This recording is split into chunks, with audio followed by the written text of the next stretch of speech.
D'accord, merci Caro. Encore Yako aux parents, Yako aux familles.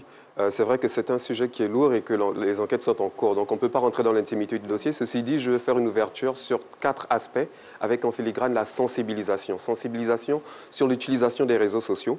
Sensibilisation sur les conduites à risque auprès des jeunes.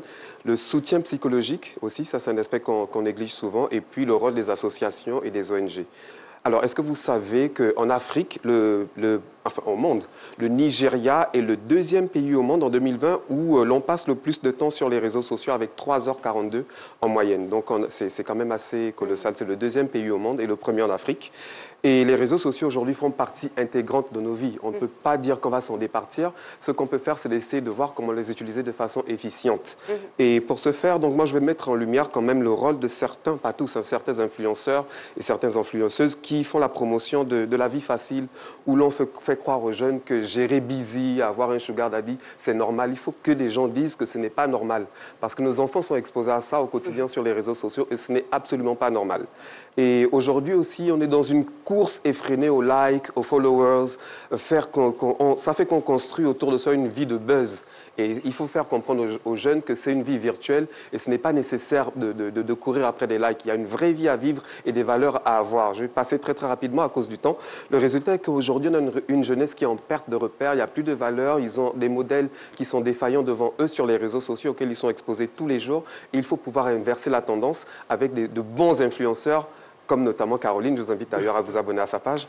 Et un conseil pratique sur les réseaux sociaux, désactiver les notifications. Désactiver les notifications. Une notification, quand elle apparaît, même si vous n'avez pas envie d'y aller, vous êtes obligé d'y aller. Mais quand vous désactivez, c'est vous qui êtes maître de quand vous allez sur les différents réseaux Instagram, Facebook et autres. Sensibilisation, bien sûr, à l'alcool, à la sexualité à risque, les différentes drogues, la recherche de sensations toujours plus fortes. En fait, la jeunesse est vraiment aujourd'hui exposée. Et aujourd'hui, on le sait, en Côte d'Ivoire, c'est 77% de la population qui est jeune. 77% de la population ivoirienne a moins de 35 ans. Donc, il faut pouvoir vraiment travailler sur notre jeunesse, leur transmettre des valeurs. D'ailleurs, le gouvernement a mis en place une stratégie nationale de protection des jeunes conduite par le ministère de la Jeunesse avec plusieurs axes de sensibilisation. Et vous pouvez accéder à leur page sur le site qui apparaît sur votre écran. Le troisième aspect, c'est l'aspect psychologique. Aujourd'hui, en Afrique, on n'a pas vraiment la culture de consulter les psys. Or, c'est une erreur, c'est vrai, on a la chance d'avoir des pasteurs, on a la chance d'avoir des imams, mais même si c'est un professionnel qui est tenu par le secret professionnel, qui est dans l'empathie, qui est dans l'écoute et qui peut vous aider par la parole et par l'écoute à sortir de votre traumatisme. Et ça, c'est très important également. Et pour terminer, Caroline, je veux aussi souligner le rôle de toutes ces ONG qui, au quotidien, aident les jeunes, vraiment de façon bénévole, sans rien attendre en retour. Et vous pouvez d'ailleurs consulter leur site sur le site du gouvernement qu'on vous donnera tout à l'heure. Pour terminer, Caroline, quelques infos utiles. Donc, comme on l'a déjà dit, si vous êtes face à un cas de violence, un cas de kidnapping ou quoi que ce soit, vous avez un numéro vert, un numéro gratuit.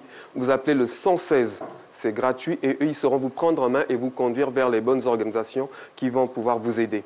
Ensuite, on a, comme je l'ai dit, hein, les ONG sont répertoriées par le gouvernement sur le site qui apparaît à votre écran. Et vous pouvez aussi appeler la police judiciaire, comme on l'a dit.